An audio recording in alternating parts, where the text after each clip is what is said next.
Hello student, welcome to my channel sermon lecturer.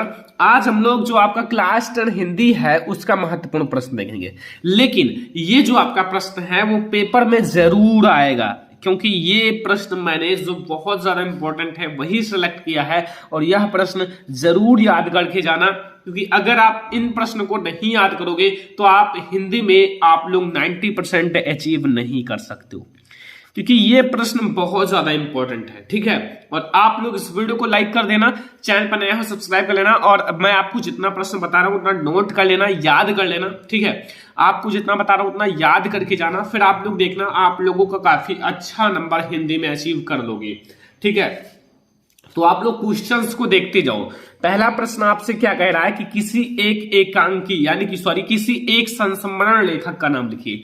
यानी कि एक होता है संस्मरण लेखक, उसका आपको नाम बताना है।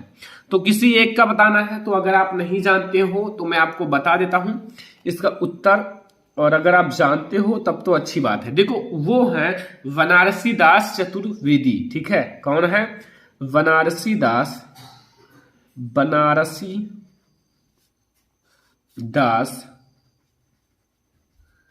चतुर्वेदी। ठीक है, ये है। अगर और पूछे तो आप कन्हैया लाल मिश्र प्रभाकर लिख देना। यहां से एक मैंने आपको बता दिया। एक आपसे पूछा है कि किसी एक संस्मरण लेखक का नाम लिखिए, तो मैंने आपको एक बता दिया। आई होप कि अब आप लोगों को ये क्वेश्चन समझ में आ गया होगा। देखो, आपको ये सारे क्वेश्चन याद कर लेना है, दोबारा नहीं पढ़ाऊंगा। फिर मैं आपको और आगे की चीजें पढ़ाऊंगा, जीवन परिचय, निबंध, ये सारी चीजें। ठीक है, तो मैं आपको स्टेप बाय स्टेप बताता चल रहा हूं, उन सारे को नोट कर लेना। किसी एक एकांकीकार लेखक का नाम, ये भी बहुत ही ज्यादा इंपॉर्टेंट क्वेश्चन है। किसी एक एकांकीकार लेखक का नाम बताना है, यानी कि जो एकांकीकार है। ठीक है, तो आप लोग जानते होंगे जो कि एकांकी का जनक जिन्हें माना जाता है, डॉक्टर राम कुमार वर्मा जी को। ठीक है, पढ़ा होगा क्लास 9th में, इनकी एक एकांकी है, मैंने भी पढ़ा था, डॉक्टर राम कुमार वर्मा। ठीक है, और उनकी एक प्रसिद्ध एकांकी है दीपदान। क्या है? दीपदान। तो यहां से आपको यह समझ में आया कि किसी एक एकांकीकार लेखक का नाम, वो है आपके जो डॉक्टर राम कुमार वर्मा, और उनकी जो एक एकांकी है वो है दीपदान। ओके, समझ में आ गया। यहां से आपको बताना है कि आपका क्वेश्चन नंबर 3 क्या कह रहा है कि आवारा मसीहा किस विधा की रचना है। जो आपकी आवारा मसीहा है ये किस विधा की रचना है। तो अगर आप लोग जानते हो तब तो बहुत अच्छी बात है। अगर आप नहीं जानते हो तो जो आवारा मसीहा है वो उसका उत्तर होगा जीवनी विधा की रचना है। किस विधा की रचना है? जीवनी विधा, जीवनी विधा की रचना है। ठीक है, तो आवारा मसीहा आपको बताना है किस विधा की रचना है, तो वो है जीवनी विधा की रचना। याद हो जाएगा ना, कोई दिक्कत नहीं है। फिर एक आपको बताना है किस विधा की रचना है, कि क्या भूलूं क्या याद करूं किस विधा की रचना है। एक आवारा मसीहा वाला याद रखना, और एक ये क्वेश्चन कि क्या भूलूं क्या याद करूं किस विधा की रचना है, ये आपको बताना है। तो क्या भूलूं क्या याद करूं, ये जो आपकी विधा है वो है आत्मकथा विधा। कौन सी विधा पर है? आत्मकथा विधा की रचना है। आत्मकथा विधा की रचना है। तो ये है आपका क्या भूलूं क्या याद करूं, ये है आत्मकथा विधा की रचना। याद रहेगा ना, कोई दिक्कत नहीं है, बहुत इजी है। अगर आप क्वेश्चंस याद रखते हो तो अच्छी बात है। क्वेश्चन नंबर 5 है कि जयशंकर प्रसाद जी का कोई एक नाटक बताना है। मैं आपको जयशंकर प्रसाद जी का 2 नाटक बता देता हूं, क्योंकि याद रखना है हमेशा। ठीक है, वो है इनका उत्तर, आप समझ लो। जयशंकर प्रसाद जी का आप लोगों में चैप्टर है तो उनकी रचनाएं याद रखना, क्योंकि हो सकता है कि आपका चैप्टर से रिलेटेड रचनाएं आ जाए। और अगर आपको जयशंकर प्रसाद जी का जीवन परिचय आ जाए तो उसमें उनकी रचना भी तो लिखनी होगी ना, क्योंकि आपके बोर्ड एग्जाम यानी कि आपके पेपर में जीवन परिचय है जयशंकर प्रसाद जी का। तो फिर आप इनका जीवन परिचय और इनकी रचनाएं भी याद रखना, क्योंकि रचनाएं भी आपका 1 नंबर का आता है। तो ये होगा चंद्रगुप्त, ये है इनकी फर्स्ट आपका नाटक। और मैं लगाकर लिख देता हूं स्कंदगुप्त। क्या है? चंद्रगुप्त और स्कंदगुप्त, ये है इनकी दोनों रचनाएं, मतलब दोनों नाटक है। अगर आपसे रचना पूछा जाए तो भी यही लिख सकते हो, क्योंकि ये आपकी जो जयशंकर प्रसाद जी हैं उनके नाटक है, ठीक है, और रचना भी कह सकते हो। यहां आपका क्वेश्चन नंबर 6 आपसे क्या कह रहा है कि किसी एक प्रसिद्ध उपन्यासकार का नाम लिखिए। जो एक प्रसिद्ध उपन्यासकार हैं उनका नाम लिखना है। तो अगर आप लोग नहीं जानते हो तो मैं उत्तर में बता देता हूं। जो प्रसिद्ध आपके उपन्यासकार हैं वो है प्रेमचंद्र। कौन है? प्रेमचंद्र। समझ में आ गया? आप लोग ये सारे क्वेश्चंस याद रखना, क्योंकि बहुत ज्यादा इंपॉर्टेंट क्वेश्चन है, इसीलिए मैं आपको कह रहा हूं कि ये सारे क्वेश्चन आपके बोर्ड एग्जाम में 100% पूछा जाएगा। इसी में से आपके बोर्ड एग्जाम में पूछा जाएगा। तो यहां से आपका 6 क्वेश्चन क्लियर हो गया। अब हम लोग और सारे क्वेश्चंस देखेंगे, लेकिन इन सारे क्वेश्चंस को नोट जरूर कर लेना। अब हम लोग समझेंगे एक एक क्वेश्चन को स्टेप बाय स्टेप। सबसे पहले हम लोग समझेंगे कि जो रीतिकाल है उनके 2 कवि तथा उनकी रचनाएं। जो रीतिकाल होती है उनकी 2 कवियों का नाम भी बताना है और उनकी रचनाएं भी बतानी है। तो फिर अगर आप लोग नहीं जानते हो तो आपके सामने लिखा हुआ है, कोई दिक्कत नहीं है। सबसे पहले आप समझो कि इनकी फर्स्ट जो कवि है वो है बिहारी और सेकंड है भूषण। बिहारी लाल जी जो है रीतिकाल के कवि हैं, और रीतिकाल में जो है ना क्या सबसे ज्यादा जो आपके दोहा समैया कवित्व इन सब की प्रचुरता थी। तो बिहारी लाल जी बहुत सारे दोहे समैया छंद कवित्व ये लिखे थे। तो इनकी रचना है बिहारी सतसई, ये इनकी रचना है बिहारी की। और दूसरा है इसमें 700 दोहे हैं, इसमें 700 दोहे हैं, ये भी है बिहारी लाल जी की रचना। तो ये आपको एक समझ में आया। दूसरा है भूषण। भूषण की रचना है शिवा बामुनी। क्या है? शिवा बामुनी। और दूसरा रचना है शिवराज भूषण। तो यहां से आपको ये था रीतिकाल के बारे में। सबसे पहले यहां आपको समझ में आया रीतिकाल के जो कवि हैं और उनकी रचनाएं, इतना आपको समझ में आ गया। अब हाँ, एक क्वेश्चन और पूछा जाता है कि जो रीतिकाल है उनकी प्रमुख विशेषताएं बतानी है। यहां आपको समझना है कि जो रीतिकाल है उनकी प्रमुख विशेषताओं को बताना है। लिखा हुआ है कि रीतिकाल की प्रमुख विशेषताओं या प्रवृत्तियों पर संक्षेप में प्रकाश डालना है। सबसे पहले आप एक बात समझो, ये जो विशेषता है या लगाकर प्रवृत्तियां हैं, तो ये दोनों एक ही है, मतलब दोनों एक ही है, कोई दिक्कत नहीं है। दोनों आपके चाहे विशेषता कहो चाहे प्रवृत्तियां कहो, वो दोनों एक ही है, ठीक है। और आपके बोर्ड एग्जाम में ये 2 मार्क का आएगा, ये तो 100% है कि ये 2 मार्क का आएगा, और 2 ही पूछा जाएगा, 2 विशेषताएं। तो अगर आप 2 विशेषता याद रखते हो तो अच्छी बात है, 2 नंबर का आएगा 2 विशेषता, लेकिन मैं आपको 3 विशेषताएं बताऊंगा। नंबर फर्स्ट आप समझ लो, रीति या लक्षण ग्रंथों की रचना। जो रीति काल है तो रीति है या फिर लक्षण, जो लक्षण ग्रंथ होते हैं उनकी रचना, ठीक है। और यहां सेकंड है श्रृंगार रस की प्रधानता, यानी कि श्रृंगार रस की ज्यादा प्रधानता दी गई है किसमें? रीति काल में। ये विशेषता का अर्थ है कि कोई भी काल है उसका आपको बताना है उस काल में क्या चीजें हुई, जैसे श्रृंगार रस ज्यादा उसको प्रयोग किया गया और रीति या लक्षण ग्रंथों की रचना की गई। और तीसरा पॉइंट है ये देखो, दोहा समैया कवित्व छंदों की प्रचुरता। जो दोहा है, समैया है, ये छंद है सारे कवित्व, ये छंद ज्यादा प्रयोग किए गए, मतलब रीति काल में ज्यादा इन छंदों का प्रयोग किया गया, क्योंकि इन्हीं के प्रयोग से दोहा लिखा गया, छंद लिखा गया। तो जो आपका दोहा है, समैया है, कवित्व है, छंद है, इनकी बहुत ज्यादा प्रचुरता थी। अगला देखो यहां, अब आपको यहां बताना है छायावादी काल की किन्हीं 2 विशेषताओं का नाम। यानी कि जो छायावादी युग है, एक तो था रीतिकाल युग, ये फर्स्ट है, सेकंड, ये सारे बहुत ज्यादा इंपॉर्टेंट हैं और 2 नंबर में आएंगे ही आएंगे। तो इसीलिए आपसे कह रहा हूं कि लर्न करे रहो, क्योंकि आपके बोर्ड एग्जाम में आए तो आप तुरंत तो लिख दो, क्या दिक्कत है अगर आपको याद है तो यहां देखो, यहां सबसे पहले आपको डालना है कि छायावाद युग की प्रमुख विशेषताएं इस प्रकार से है। इसमें भी मैंने डाला था कि रीति काल की प्रमुख विशेषताएं इस प्रकार से है, ऊपर ये डाल देना, ठीक है, तो अच्छा लगेगा। मैं 3 आपको बताऊंगा। पहला आप समझो, पहला यह है प्रेम सौंदर्य का चित्रण, यानी कि जो प्रेम सौंदर्य का चित्रण छायावादी युग में किया गया। छायावाद कहो या फिर वादी कहो, छायावादी भी कह सकते हो या छायावाद कहो, कोई दिक्कत नहीं है, ठीक है। दूसरा है प्रकृति का मानवीकरण, प्रकृति का मानवीयकरण। और तीसरा है रहस्यवादी भावना। तो यहां से 3 मैं आपको बताता हूं, 2 आपको बोर्ड एग्जाम में लिखना, अगर आएगा तो 2 विशेषता लिख कर आएगा, क्योंकि 2 का मतलब 2 नंबर, और 2 नंबर से ज्यादा इसमें आता नहीं। 1 नंबर 2 नंबर, 1 नंबर 2 नंबर के प्रश्न, इसीलिए 2 पूछा जाएगा या 1 ही पूछा जाएगा, इससे ज्यादा नहीं पूछा जाएगा।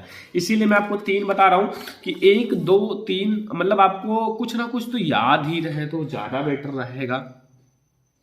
अब जरूरी एक और है कि छायावाद युग की विशेषता तो आप जान गए, लेकिन छायावाद युग के लेख कवि कौन है और उनकी जो रचना है वो क्या है, ये तो भी जानना जरूरी है ना।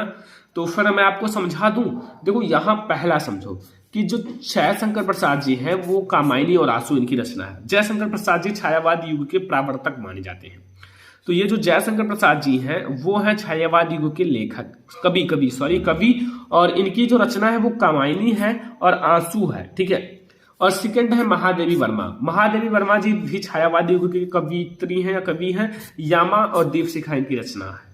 तो ये भी आपको देखो छायावाद युग के बारे में आपको समझ में आ गया ना, चलो अच्छी बात है। अगला देखो, ये थोड़ा सा आपको लॉन्ग लग रहा होगा, यानी कि बड़ा लग रहा होगा। हाँ, इनकी विशेषता थोड़ी बड़ी है लेकिन फिर भी आसान है। लिखा हुआ है प्रगतवादी युग की 2 विशेषताओं को लिखिए, यानी कि जो प्रगतवादी युग है उनकी 2 विशेषताओं को लिखना है। तो फिर आप कैसे लिखोगे, कोई दिक्कत नहीं। पहला समझो, साम्यवादी विचारधारा से प्रभावित, ब्रैकेट में मैंने लिखा है कि विशेष रूप से कार्ल मार्क्स, ठीक है, ये है। लेकिन आप ऐसा भी लिख सकते हो साम्यवादी विचारधारा से प्रभावित, इतना भी लिख सकते हो। ब्रैकेट में लिख दोगे तो और अच्छा रहेगा, नहीं याद हो रहा है तो कोई दिक्कत नहीं, ठीक है। लेकिन विशेष रूप से कार्ल मार्क्स लिख देना तो ज्यादा बेटर रहेगा। दूसरा है कि मानव मात्र के कल्याण के लिए मानवतावादी दृष्टिकोण, यानी कि जो मानव मात्र के कल्याण के लिए, जो मानव मात्र हैं उनके कल्याण के लिए मानवतावादी दृष्टिकोण। तीसरा है छंदों के बंधन की उपेक्षा, यानी कि जो छंद होते हैं उनके बंधन की उपेक्षा। तो यहां से 3 विशेषताएं आपको यहां से भी समझ में आ गई होंगी, कोई दिक्कत नहीं होगा। बहुत इजी तरीके से मैं आपको बता रहा हूं कि आपको कोई दिक्कत ना हो, सब कुछ समझ में आए, ठीक है। अब अगला क्वेश्चन हम लोग देखेंगे। अगला क्वेश्चन है कि यहां देखो, एक होता है प्रयोगवादी युग, प्रयोगवादी युग, ठीक है, प्रयोगवादी युग। प्रयोगवादी युग के किन्हीं 2 कवियों और उनकी एक एक रचनाओं का नाम लिखिए या उल्लेख कीजिए, उनकी एक एक रचनाओं का उल्लेख कीजिए। तो देखो पहला है सच्चिदानंद, देखो भाई नाम बहुत अच्छा है, बड़ा सा, सच्चिदानंद हीरानंद वात्स्ययन अज्ञेयी, इन्हें शॉर्टकट में अज्ञेयी भी कहा जाता है, जिनकी रचना है आंगन के पार द्वार, यानी कि जो आंगन के पार द्वार है ये इन्हीं की रचना है, सच्चिदानंद हीरानंद वात्स्ययन अज्ञेयी, ठीक है, ये इन्हीं की रचना है। और दूसरा है धर्मवीर भारती। धर्मवीर भारती का नाम सुना होगा, जिनकी रचना है कनुप्रिया, ठीक है, याद रखना। यहां से आपको 12 मैंने इंपॉर्टेंट क्वेश्चन बता दिया जो आपकी बोर्ड एग्जाम के लिए बहुत ज्यादा इंपॉर्टेंट है, और आपको क्वेश्चन नंबर 1 से नोट कर लेना है। यहां से आपको स्टार्ट करना है, वीडियो को पीछे करके या वीडियो रोक कर आप लोग नोट कर लिया करो। 1st question, 2nd question, 3rd question, 4 question, 5 question, 6 question, ठीक है। और यहां से आपका 7 नंबर क्वेश्चन जो है, 8 number question, 9 number question, 10 number question, और यहां जो आपका 11 एंड 12, ये क्वेश्चन आपको याद करके ही बोर्ड एग्जाम में जाना है, क्योंकि बहुत ज्यादा इंपॉर्टेंट है आपके बोर्ड एग्जाम के लिए। और आप लोग और भी क्वेश्चंस आपको गद्यांश पद्यांश ये सारी चीजें सॉल्व कराया जाएगा, वो ध्यान से, और आप इसे बताओ कि किस चैप्टर से लिया गया है और इसके लेखक कौन है। फिर इसका हम लोग क्या क्या ज्ञात करेंगे, हम लोग इसका प्रस्तुत का हम लोग संदर्भ लिखेंगे जो आपका गद्यांश है, रेखांकित अंश की व्याख्या करेंगे, और विज्ञान के संबंध में लेखक का क्या क्या विचार है स्पष्ट कीजिए। तो आइए हम लोग सब कुछ देख लेते हैं। देखो यहां सबसे पहले आप इसे पढ़ो, जितना अंडरलाइन है उसका हमें व्याख्या करना है। आज विज्ञान मनुष्य के हाथों में अद्भुत और अतुल शक्ति दे रहा है। उसका उपयोग एक व्यक्ति और समूह उत्कर्ष और दूसरे व्यक्ति और समूह गिराने में होता ही रहेगा। इसलिए हमें उस भावना को जागृत रखना चाहिए जो, और उसे जागृत रखने के लिए कुछ ऐसे साधनों को भी हाथ में रखना होगा जो उस अहिंसात्मक त्याग भावना को प्रोत्साहित और भोग भावना को दबाए रखें। नैतिक अंकुश के बिना शक्ति मानव के लिए हितकर नहीं होती। ये आप बताओ किस चैप्टर से लिया गया है और इसके लेखक कौन है। फिर हम लोग संदर्भ ऑटोमेटिक लिख देंगे। आपका संदर्भ में इंपॉर्टेंट होता है कि किस चैप्टर से लिया गया है और इसके लेखक कौन है। अगर आपको ये नहीं पता है तो फिर आप संदर्भ नहीं लिख पाओगे। और first impression is last impression, यानी कि अगर आप सही संदर्भ लिखोगे, संदर्भ क्या है, संदर्भ एक चीज आपको मैं बता दूं कि जो आपका फर्स्ट चीज होता है वो संदर्भ, और अगर आप संदर्भ में गलत लिखोगे ना तो आपको 100% फुल मार्क नहीं मिलेगा, क्योंकि एग्जामिनर जो है ज्यादा संदर्भ पे ध्यान देता है कि इस चैप्टर से लिया गया उसके लेखक कौन है। और अगर स्टूडेंट संदर्भ सही लिख दे, उसको पता है कि इस चैप्टर से लिया गया इसके लेखक कौन है, तो फिर वो व्याख्या भी सही लिखेगा और प्रश्न का उत्तर भी सही लिखेगा, ऐसा देखा गया है। ठीक है, तो यहाँ हम लोग सबसे पहले संदर्भ लिखना सीखेंगे, यानी कि संदर्भ कैसे लिखना है। संदर्भ आपको भैया ब्लू एंड ब्लैक पेन का यूज करना है अच्छे से, और आपको पता होगा कि संदर्भ कैसे लिखा जाता है। मैंने कई सारे वीडियोज में आपको बताया है। ओके, और अगर आपको नहीं पता है तो मैं इसमें भी बता देता हूँ। ये आपका किस चैप्टर से लिया गया है, हमारी संस्कृति चैप्टर से लिया गया है, जिसके लेखक हैं कौन है, वो हैं डॉक्टर राजेंद्र प्रसाद। तो समझो अब संदर्भ कैसे लिखा जाएगा। सबसे पहले हम लोग संदर्भ देखेंगे। तो देखो संदर्भ में कुछ नहीं है, आप दो तरीके से लिख सकते हो। एक तो आप पाठ का नाम लिख सकते हो भारतीय संस्कृति, लेखक का नाम डॉक्टर राजेंद्र प्रसाद, और दूसरा आप लिख सकते हो अपनी भाषा में, लाइक जो आपका पुराना भाषा है, प्रस्तुत गद्यांश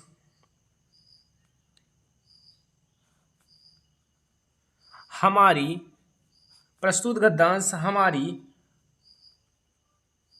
पाठ्य पुस्तक। अब यहाँ आप लोग ब्लैक पेन लेना और जैसा बता रहा हूँ वैसा लिख देना। हिंदी, यानी कि आपका हिंदी है तो आप हिंदी लिख देना। ओके, हिंदी, ठीक है। फिर हिंदी लिखने के बाद आप जान सकते हो कि गद्य खंड, यानी कि गद्य खंड, यानी कि गद्य खंड में संकलित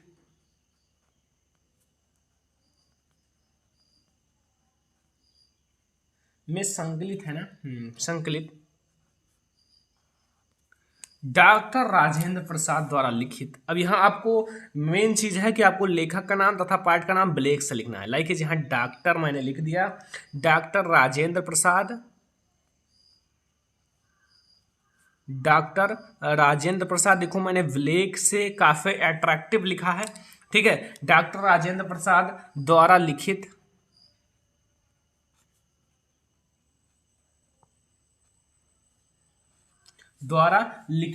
भारतीय संस्कृति। अब देखो यहां आपको लिखना है चैप्टर का नाम, वो भी आपको ब्लैक से। मेन जो आपका है चैप्टर का नाम तथा पाठ का नाम भारतीय संस्कृति। ओके, तो ये भारतीय संस्कृति पाठ से लिया गया है। ठीक है, यानी कि भारतीय संस्कृति नामक निबंध से उद्धृत है। अब हमें रेखांकित अंश की व्याख्या करना है, तो व्याख्या मैं आपको बता देता हूं। व्याख्या आप कैसे करोगे, यहां सबसे पहले आप रेखांकित अंश को ध्यान से पढ़ लेना। जितना भी रेखाएं खींची गई हैं उसे आप ध्यान से पढ़ लेना, यहां तक आपकी रेखाएं हैं। फिर इसका आप लोग अच्छे से व्याख्या करना। लाइक आपको इतने अच्छे से करना है कि एग्जामिनर के दिल को छू जाए।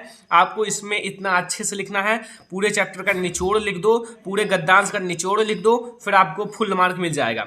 लाइक देखो, प्रस्तुत गद्य अंश में लेखक कह रहा है कि वर्तमान युग विज्ञान की उन्नति का युग है, यानी कि इस समय जो वर्तमान का युग है ये जो है उन्नति का युग है, और विज्ञान की उन्नति से मनुष्य को असीमित शक्ति प्राप्त हो रहा है या हो गई है। यानी कि जो विज्ञान है, अगर विज्ञान की उन्नति हुई है तो विज्ञान की उन्नति से मनुष्य को असीमित शक्ति प्राप्त हो गई है, और किंतु विज्ञान से प्राप्त शक्ति का सही उपयोग नहीं दे रहा है। इस शक्ति का उपयोग एक व्यक्ति अथवा समूह के उत्थान के लिए दूसरे व्यक्ति अथवा समूह को गिराने में हो रहा है। लेखक का कहना है कि आज समाज में या राष्ट्र में ऐसी भावना उत्पन्न होनी चाहिए जिससे विज्ञान की शक्ति के दुरुपयोग को रोकने के लिए अहिंसात्मक त्याग की भावना को बढ़ावा दिया जा सके। यही है आपका व्याख्या और बहुत इजी है। लाइक अगर आप इसमें थोड़ा सा मिला जुला के आप लिख डालो, इसमें थोड़ा अपनी भाषा में लिखो, थोड़ा और अपना भाषा भी मिला दो, फिर आपका सारा हो जाएगा।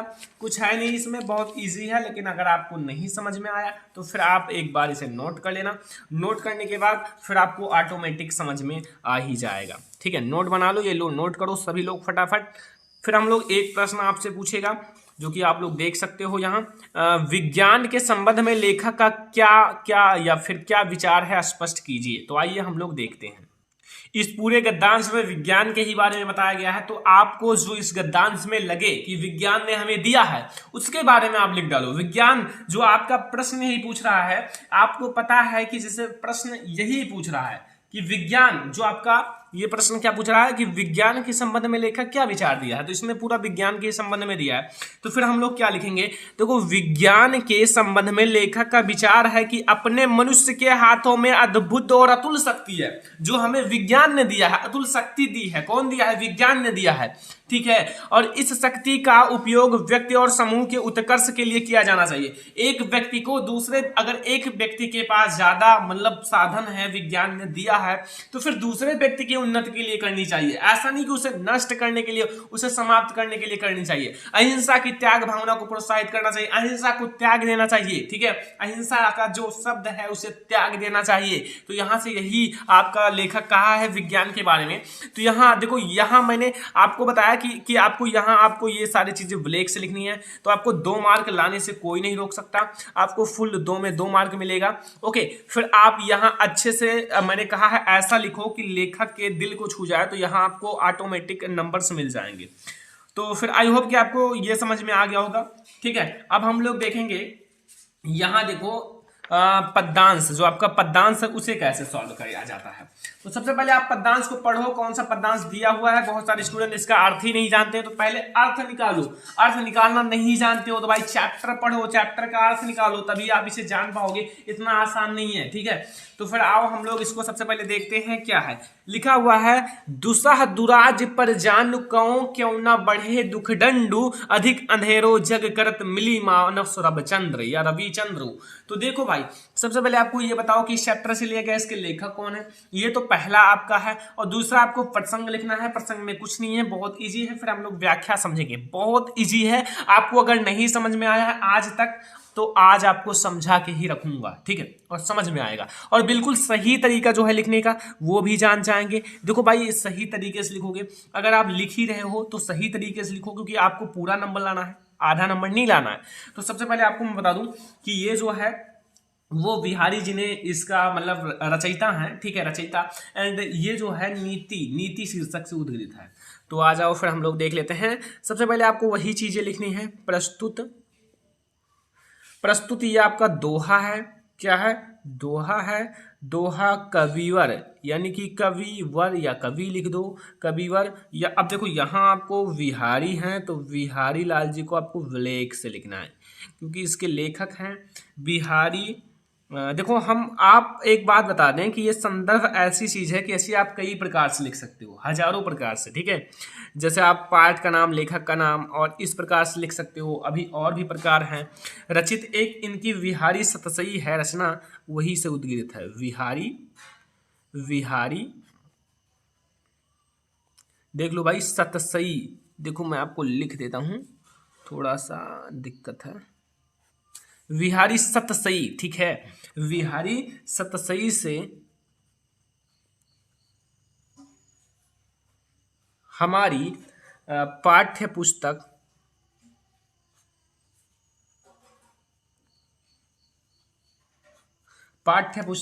अब यहां देखो, मैं आपको बता रहा हूं वो चीज ब्लैक से लिखना। देखो, ब्लैक से लिखने से क्या होता है कि ये चीज आपका एक प्रकार से हाईलाइटेड हो जाता है, हाईलाइट हो जाता है।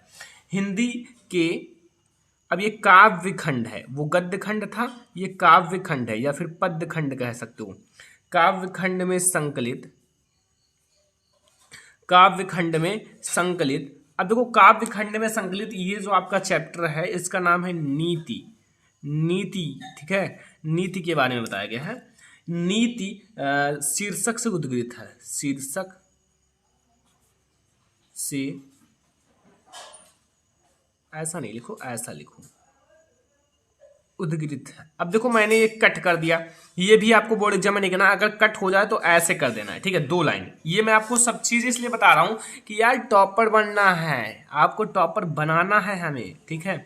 तो इस प्रकार से आपको संदर्भ लिखना है। अब आपको प्रसंग कैसे लिखना है, प्रसंग में भाई पूरे का एक निचोड़ लिख दो, एक छोटा सा, मतलब जैसे कहते हैं कि पूरे का एक निचोड़ होता है, पूरे कहानी का एक निचोड़ होता है। लाइक जी यहाँ जो है, यहाँ प्रस्तुत दोहा में,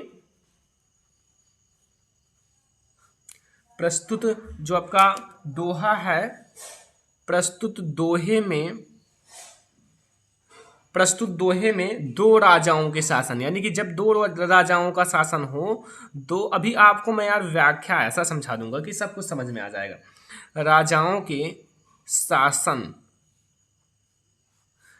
के शासन से उत्पन्न कष्ट, यानी कि जब 2 राजाओं का शासन होता है तब की बात की गई है, उत्पन्न कष्ट का वर्णन किया गया है। क्या वर्णन किया गया है? ओके, किया गया है।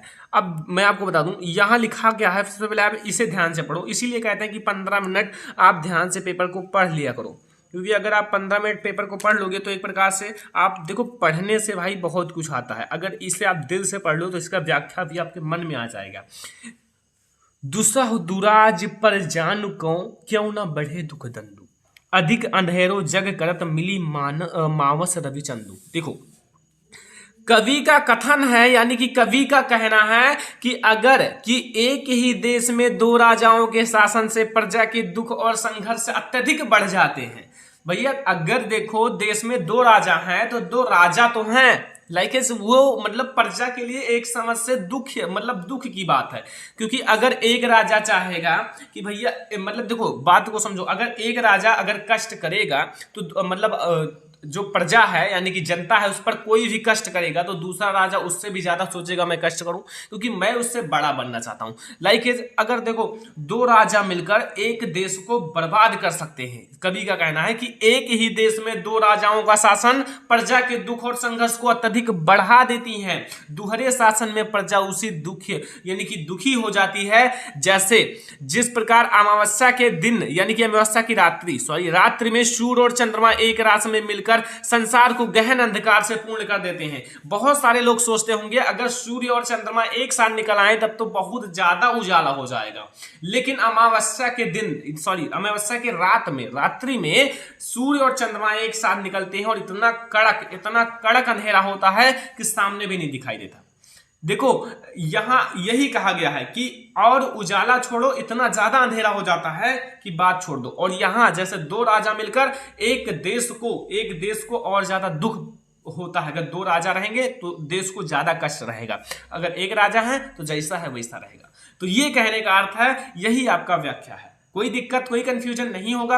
अगर आप ऐसा लिख दोगे तो आपको व्याख्या में भी 2 मार्क मिल जाएगा, ठीक है। तो ये देखो सबसे पहले आप ये यहाँ जो आपका 2 मार्क मिलेगा, बहुत इजी है। अगर आप थोड़ा सा माइंड लगाकर समझे होंगे तो है कुछ नहीं, लेकिन आपको भले ही कठिन लग रहा हो, ठीक है, कोई दिक्कत नहीं, आपको मैं सब कुछ समझाऊंगा। यहां देखो मैंने सब कुछ अच्छे से लिख दिया है। लिखा हुआ है सर्वे भवन्तु सुखना सर्वे सन्तु निरामया सर्वे भद्राणि पश्यन्तु मा कश्चित् दुख भागा भवेत्। देखो भाई ये है संस्कृत, और संस्कृत सबसे बढ़िया पढ़ते हैं पंडित, ठीक है। तो मैं आपको बताता हूं कि इसका आपको संदर्भ भी लिखना है, प्रसंग भी लिखना है, व्याख्या भी लिखना है। तो कैसे लिखोगे भैया, देखो एक काम करना है, सबसे पहले आपको इसका व्याख्या आना चाहिए। और व्याख्या आता है तो भैया इसमें एक पाठ का नाम होता है, पाठ का नाम आना चाहिए। इसमें कोई लेखक नहीं होते हैं, कोई कवि नहीं होते हैं, क्योंकि भाई इसमें केवल पाठ का नाम आना चाहिए और आपका बढ़िया सा 1 नंबर पक्का हो जाएगा। लेकिन अब एक बात समझो, यहाँ भैया संस्कृत में आपको संदर्भ का केवल 1 मार्क मिलेगा, क्योंकि इसमें भैया लेखक नहीं होते। अगर लेखक भी होते तो 2 मार्क दिया जाता, इसीलिए केवल पाठ का नाम लिखना है। थोड़ा कष्ट कम है तो इसीलिए आपको 1 नंबर मिलेगा। व्याख्या का आपको 3 नंबर मिलेगा। प्रस्तुत श्लोक हमारी पाठ्य पुस्तक हिंदी के संस्कृत खंड के भारतीय संस्कृति या संस्कृति से उद्गृत है। जो भारतीय संस्कृति आपका चैप्टर है, भारतीय संस्कृति आपको ऐसा लिखना है, क्योंकि भाई संस्कृत है, इसमें 2 बिंदी बहुत ज्यादा इंपॉर्टेंट है, ठीक है। तो आई होप कि आपको समझ में आ गया होगा, कोई दिक्कत नहीं होगा, ऐसे लिखना है। फिर आपको प्रसंग थोड़ा सा हेडिंग डालकर लिख देना है। लाइक इस प्रस्तुत श्लोक में भारतीयों की मूल भावना पर प्रकाश डाला गया है। जैसे आगे अभी आपको समझ में आएगा आगे व्याख्या में क्या कहा गया है। सबसे पहले देखो, सर्वे भवन्तु सुखिनः, यानी कि सब सुखी हों। सर्वे मतलब सब, भवन्तु मतलब हैं, सुखी मतलब सुखी, सब सुखी हों, भवन्तु मतलब हों। सर्वे सन्तु निरामया, सब रोग रहित हों, रोग ना हो किसी के। और सर्वे भद्राणि पश्यन्तु मा कसीजद दुख भागा भवेत्, यानी कि सबका सब कल्याण को देखें, अर्थात सभी का कल्याण हो, कोई भी दुख का ना हो, अर्थात कोई भी दुखी का भागी ना बने। बस इतना सा अर्थ है, 4 लाइन का, 4 आपको याद रखना है। लाइक देखो व्याख्या, सब सुखी हों, सब रोग रहित हों, सबका कल्याण देखें को देखें, अर्थात सभी का कल्याण हो, और कोई भी दुखी ना हो, और अर्थात कोई भी दुख का भागी ना बने। देखो दुख ऐसी चीज है यार कि दुख में जो पड़ जाता है ना, वो समझो एक प्रकार से मरा हुआ है। क्योंकि दुख कहीं कहीं आपने देखा होगा, ऐसा दुख आ जाता है कि आदमी को हार्ट अटैक भी हो जाता है, वो एक दुख होता है। तो यहां से आपको समझ में आया, ये है भैया संस्कृत का। संस्कृत में आप ऐसा लिखोगे तो आपको फुल मार्क जरूर मिलेगा, एक भी मार्क नहीं कटेगा। फिर अब यहां आते हैं 2 मार्क आपका पक्का करने के लिए। इतना आप याद कर लो, आपसे रिक्वेस्ट है कि संस्कृत के महत्वपूर्ण प्रश्न उत्तर आप इतना जरूर याद कर लो, क्योंकि इतना बहुत ज्यादा इंपॉर्टेंट है। और अगर आप याद कर लोगे तो आपके लिए बहुत ज्यादा इंपॉर्टेंट है। ओके, आओ हम लोग देखते हैं। देखो यहां पहला देखो, वाराणसी नगरी कुत्र स्थिता अस्ति, यानी कि वाराणसी नगरी कहां स्थित है। तो वाराणसी नगरी गंगा कूले स्थित अस्ति, यानी कि जो गंगा के तट पर क्या स्थित है, वाराणसी नदी, सॉरी वाराणसी नगर है, सॉरी यार वाराणसी नगर है, ठीक है। वाराणसी नगरी कुत्र स्थिता अस्ति, तो वाराणसी नगरी गंगा कूले स्थिता अस्ति। दूसरा देखो, वीरा केन पूज्यते, बहुत ज्यादा इंपॉर्टेंट है, ये बहुत ज्यादा इंपॉर्टेंट है। पहले तो आप ये समझो, ये उससे भी ज्यादा इंपॉर्टेंट है। लाइक जिसमें जितने भी हैं वो भैया अपने आप में बहुत हैं, बहुत इंपॉर्टेंट हैं। तो यहाँ वीरा केन पूज्यते, तो वीरा वीरेण पूज्यते, ये आपने बहुत बार प्रश्न देखा होगा। तीसरा नंबर प्रश्न है कि पुरुराजा केन सह युद्धम आक्रोत, तो पुरुराजा अलछेन्द्र सह युद्धम आक्रोत। समझ में आ रहा है, कोई दिक्कत नहीं है, और सारे वेरी इंपॉर्टेंट हैं। इसीलिए आपसे यार रिक्वेस्ट करता हूं बार बार कि नोट बना लो, नोट को याद करो, वीडियो को शुरू किया करो तो लास्ट तक देखा करो। इससे होता क्या है कि आपको मोटिवेशन रहता है यार, आपको कुछ ना कुछ अच्छी चीजें पढ़ाई जा रही है। लाइक आपके बोर्ड एग्जाम के लिए इंपॉर्टेंट चीजें पढ़ाई जा रही है, ठीक है, पढ़ाया जा रहा है। चंद्रशेखरा का आसीत, चंद्रशेखरा प्रसिद्ध क्रांतिकारी देशभक्त आसीत, ठीक है। यहां देखो भारतीय संस्कृत मूलम किमिस्त, या फिर यहां देखो फिर विश्व श्रेष्ठ ईश्वर एक एवं इत भारतीय संस्कृति मूलम अस्ति। यहाँ भूमे गुरुतरम किम अस्ति, माता गुरुतर भूमि, यानी कि भूमि से भी भारी माता है। यहां से आपको भैया मैंने 6 जो वेरी इंपॉर्टेंट हैं उसे मैंने आपको बता दिया। इससे बाहर हो सकता है कि ना ही पूछा जाए। देखो अब आपको देखो, ये आपके लिए इसलिए बनाया गया है कि आपको इतना ज्यादा इंपॉर्टेंट वीडियो मैंने आपके लिए है कि अगर आपसे मैंने देखा है ये भी रिकॉर्ड तोड़ दिया है आने का, बहुत बार पूछा गया, हर एक यार वेरी इंपॉर्टेंट है। अब इसीलिए आपसे मैंने कहा था कि लास्ट तक जो स्टूडेंट देखे होंगे उन्हें पता चल गया होगा कि ये सारे बहुत ज्यादा इंपॉर्टेंट सर ने बताया है। अब आपको एक छोटी सी रिक्वेस्ट है, सबसे पहले आप नोट्स बनाओ, इन सबको नोट्स करो, और बोर्ड एग्जाम में आपको बहुत ज्यादा हेल्प मिलेगी, क्योंकि आपको बोर्ड एग्जाम में से अगर आप एक बार देख लोगे तो फिर आप उसका आंसर लिख दोगे, आपका ही निबंध रहेगा जैसा मैं आपको बताने वाला हूं। अगर ऐसे लिखोगे, मैं आपको सब कुछ बताऊंगा, आपको कैसे यहाँ जो आपका अंडरलाइन करना है, कितना आपको कितना पेज लिखना है, कितने वर्ड्स लिखने हैं, ठीक है, और आपको हेडिंग्स कैसे डालने हैं, सब कुछ बताने वाला हूं। और आज के इस वीडियो को आपको लास्ट तक देखना है, वीडियो को लाइक कर देना है, क्योंकि बोर्ड एग्जाम में जो निबंध है वो 6 मार्क का पूछा जाएगा, और 6 मार्क बहुत ज्यादा है बोर्ड एग्जाम के लिए। अगर आपका 1 मार्क से भी आप फेल हो जाते हो तो बहुत ज्यादा दुख होता है। तो ये 6 मार्क आप ओनली सक्सेसफुली 10 मिनट में गेन कर सकते हो। बहुत ज्यादा इजी है, वीडियो को लाइक कर देना, चैनल पर नए हो सब्सक्राइब कर लेना। देखो आज हम लोग सीखेंगे कि इस वीडियो में जो आपको बताया जाएगा, सबसे पहली चीज बताई जाएगी कि निबंध कैसे लिखें ताकि आप फुल मार्क अचीव कर सको।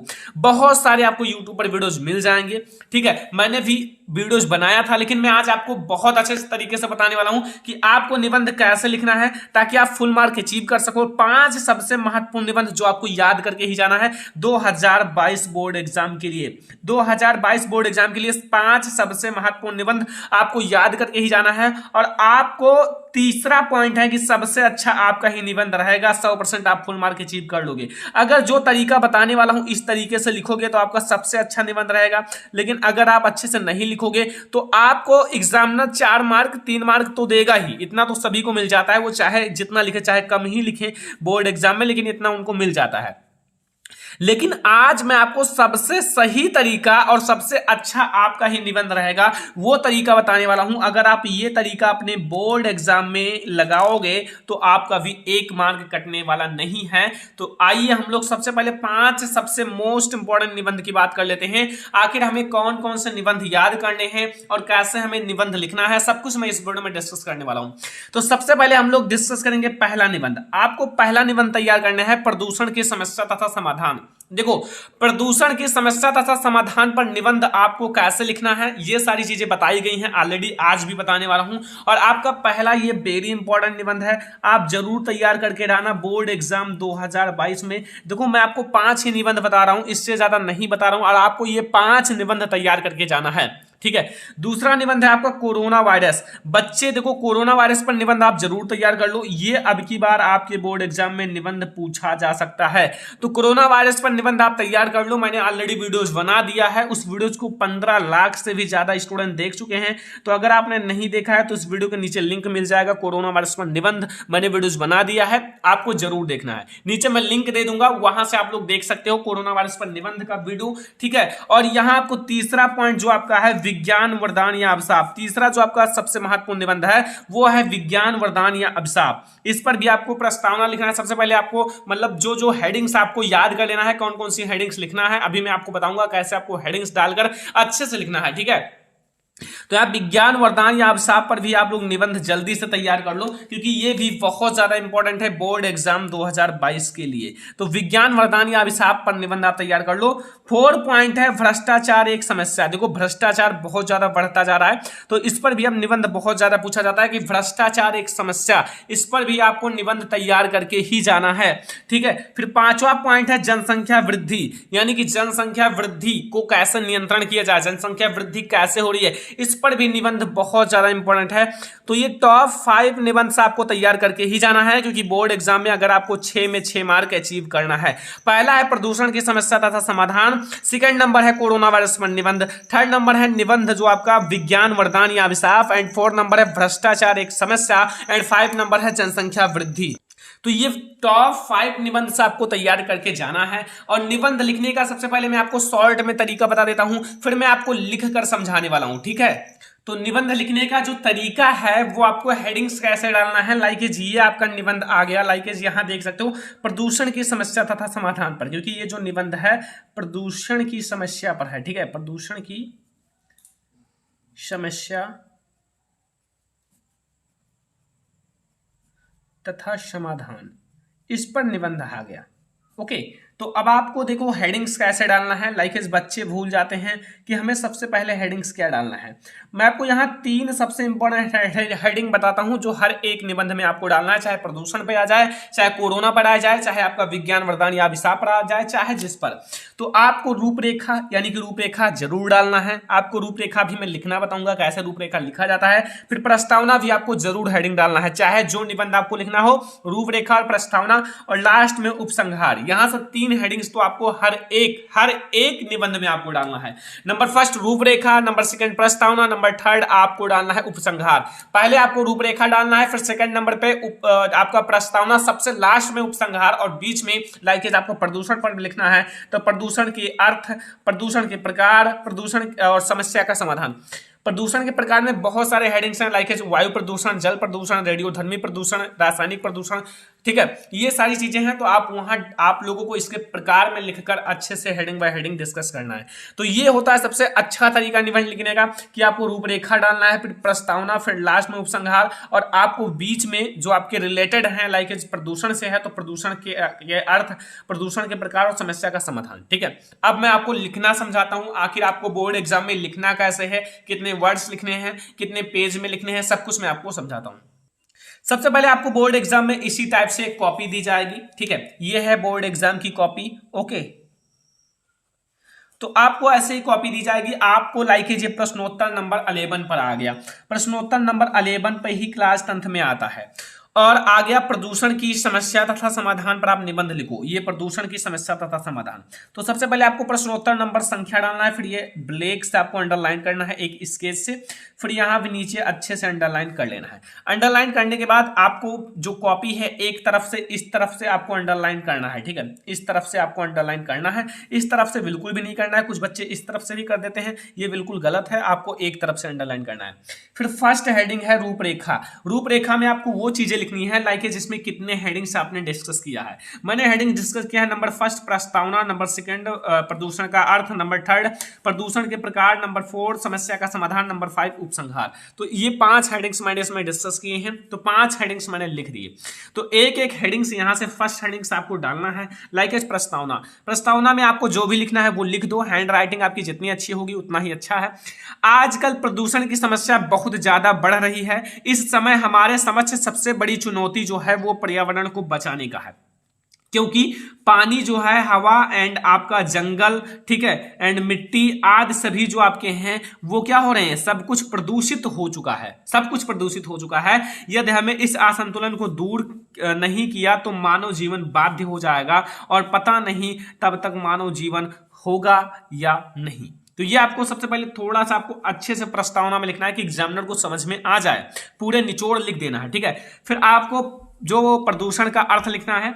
यहां देखो, बढ़ती हुई जनसंख्या जो है पर्यावरण के संतुलन को बिगाड़ कर प्रदूषित या फिर दूषित कर रही है। देखो मैंने बढ़िया से डाला है ब्लैक से, फिर ये देखो अंडरलाइन किया है। इसी प्रकार से आपको करना है, ठीक है, क्योंकि ये बहुत सही है, क्योंकि ऐसे आपको लिखोगे तो 6 मार्क आपको मिलेगा, क्योंकि ऐसे ही बोर्ड एग्जाम में लिखा जाता है। यह गंदा वातावरण जीवधारियों के लिए भी हानिकारक है, यानी कि अब देखो यहाँ कारक कर देना है, ठीक है, हानिकारक है, कारण नहीं। इस प्रकार वातावरण को प्रदूषित करने को जो आपका प्रदूषण कहते हैं, और जनसंख्या की असाधारण वृद्धि और औद्योगिक क्रांति प्रगति ने प्रदूषण की समस्या को जन्म दिया है, और इससे मानव जीवन संकट उत्पन्न हो सकता है। यहाँ देखो एक चीज लिखा गया है कि बढ़ती हुई जनसंख्या कैसे। देखो बढ़ती हुई जनसंख्या, जैसे 1 लोग थे तो वो कम प्रदूषण कर रहे थे, लेकिन ऐसे जब 1000 लोग हो गए तो वो सभी लोग प्रदूषण कर रहे हैं, और इस तरह से प्रदूषण और ज्यादा बढ़ता जा रहा है। फिर यहाँ आपको प्रदूषण के प्रकार हेडिंग डालने हैं। प्रदूषण के प्रकार में आपको लिखना है आज के वातावरण में प्रदूषण इन रूपों में दिखाई दे रहा है। आइए हम लोग प्रदूषण के प्रकार देखें। यहाँ फर्स्ट आप देखो, फर्स्ट मैंने लिखा है वायु प्रदूषण, सेकंड है जल प्रदूषण, थर्ड है ध्वनि प्रदूषण, सभी प्रकार हैं, एंड 4 है रासायनिक प्रदूषण। तो सभी को हम लोग डिस्कस करते हैं एक एक करके, और आपको जैसा लिखा गया ऐसे बोर्ड एग्जाम में भी लिख सकते हो, ये निबंध कोई दिक्कत नहीं है।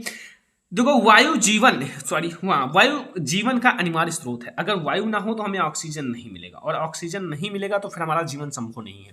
प्रत्येक प्राणी को स्वस्थ रूप से जीने के लिए शुद्ध वायु अर्थात ऑक्सीजन की आवश्यकता होता है। आजकल वायुमंडल में ऑक्सीजन का संतुलन जो है बिगड़ रहा है, और वायु अनेक हानिकारक गैसों से प्रदूषित हो रही है। देखो इसमें बहुत सारे हानिकारक गैसें मिली जा रही हैं। हानिकारक गैसों का अर्थ है कि वो गैसें हमारे लिए बहुत ज्यादा हानिकारक हैं, तो वो हमारे लिए हानिकारक हैं, वो भी वायु में मिल रही हैं। यहाँ देखो आपको दूसरा है जल प्रदूषण। जल को ही जीवन कहा जाता है, आपने सुना होगा जल ही जीवन है, और आजकल इतना प्रदूषण बढ़ रहा है कि जल भी प्रदूषित या दूषित हो रहा है। उससे भयानक बीमारियां होती है, जिससे लोगों का जीवन खतरे में है। देखो भाई, जल प्रदूषण भी इसका एक प्रकार है। ध्वनि प्रदूषण भी आज की नई समस्या है। मोटर, कार, ट्रैक्टर, जेट, विमान, कारखाना आदि से ध्वनि प्रदूषण होता है। आपका घा है रासायनिक प्रदूषण। द्रव्यों के अलावा रोगनाशक, कीटनाशक दवा से और रासायनिक खादों से स्वास्थ्य पर प्रतिकूल प्रभाव पड़ रहा है। तो ये आपके सारे प्रदूषण के प्रकार हैं। अब हम लोग देखेंगे और अब इस समस्या का आखिर समाधान क्या है, हम क्या करें ताकि जो प्रदूषण की समस्या है वो खत्म हो जाए। यहां से अगर इस टाइप से लिखोगे तो आपको भाई मैं बोल रहा हूं ना 6 में से आपको 5 तो मिल ही जाएगा, 5 में से या फिर 6 में 6 भी मिल सकता है, कोई ऐसा नहीं कि नहीं मिलेगा। ठीक है, आप जितना अच्छा आप एग्जामिनर के साथ अपना इंप्रेशन व्यक्त करोगे उतना अच्छा आपको मार्क मिलेगा। वातावरण को प्रदूषण से बचाने के लिए वृक्षारोपण सर्वाधिक साधन है, वृक्ष को लगाना। ठीक है, और दूसरी ओर वृक्ष के अधिक कटाव पर भी रोक लगानी चाहिए। जैसे बहुत ज्यादा वृक्ष का कटाव हो रहा है, ये बहुत गड़बड़ है क्योंकि इससे बहुत ज्यादा प्रदूषण फैल रहा है। बढ़ती हुई जनसंख्या और औद्योगिकीकरण ने विश्व के सम्मुख प्रदूषण की समस्या पैदा कर दी है। आजकल वायु प्रदूषण, जल प्रदूषण, ध्वनि प्रदूषण, रासायनिक प्रदूषण आदि को कम करो और उसको समाप्त करने का प्रयास करो ताकि जो प्रदूषण है वो खत्म हो सके। यह है समाधान, आपके हाथ में है। अगर आप खत्म करोगे तो फिर आपका जो जीवन है वो खतरे से बाहर आ जाएगा। और एक लोगों को करने से ये नहीं होगा, जब पूरी जनता सहमत होगी तभी होगा। उपसंहार में आपको लिखना है क्या, जो इनके थोड़ा सा आपको अच्छे से लिख देना है, जो सरकार लोग कर रही हैं। लाइक प्रसन्नता की बात है कि भारत सरकार प्रदूषण की समस्या के प्रति जागरूक है। उसने सन 1974 में जल का निवारण अधिनियम लागू किया था। वृक्ष को काटने पर कठोर नियम बनाए गए। सभी लोगों को वृक्षारोपण के लिए प्रोत्साहित किया गया। न्यायालय द्वारा जो प्रदूषण फैलने वाले उद्योगों को महानगरों से बाहर ले जाने के लिए आदेश दिए गए हैं। और यह संकल्प ले कि जीवन में आने वाले प्रत्येक शुभ अवसर पर कम से कम एक वृक्ष लगाएं। तो ये है आपका जो निबंध लिखने का बिल्कुल सही तरीका, ये है बच्चा पार्टी सही तरीका। ठीक है, तो अगर आप ऐसे लिखोगे तो आपका एक भी मार्क नहीं कटेगा। यहां से मैंने आपको बता दिया 5 सबसे महत्वपूर्ण निबंध और लिखने का तरीका भी बता दिया। और यहां आपको सही तरीका था, इसमें आपको रूपरेखा और आपका ये उपसंहार और यहाँ ये नहीं है। ठीक है, और प्रस्तावना ये ज्यादा इंपॉर्टेंट है। यहां देखो आपका रूपरेखा, प्रस्तावना और उपसंहार ये 3 बहुत ज्यादा इंपॉर्टेंट है।